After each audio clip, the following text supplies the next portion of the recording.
కిలోమీటర్ల left canal మీద పాలేరు reservoir నుంచి దిగువకి సుమారు 2,75,000 ఎకరాలు నాగార్జున సాగర్ కింద ఉన్న ఆయకట్టుకి ఇప్పుడే పాలేరు దగ్గర గౌరవ కలెక్టర్ గారు, నేను, చీఫ్ ఇంజనీర్ గారు కృష్ణా నీటిని రిలీజ్ చేయడం జరిగింది. సుమారు 37 మండలాల్లో ఈ 2,75,000 ఎకరాలు తెలంగాణ రాష్ట్రంతో పాటు ఆంధ్రప్రదేశ్లో కూడా సుమారు 1,20,000 ఎకరాలకు ఈ నీరు ఆంధ్రప్రదేశ్ ప్రాంతానికి కూడా వెళ్ళుద్ది.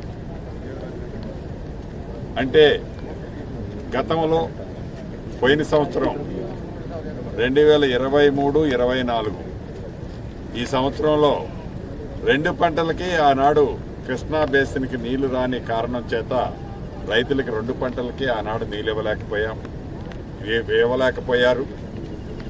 తదుపరి అంతకుముందు సంవత్సరం కూడా 1 పంటకే నీరు ఇవ్వటం జరిగింది. కృష్ణా పరివాహక ప్రాంతాల్లో సరిగ్గా వర్షాలు లేని కారణంగా, నీళ్లు రాని కారణంగా.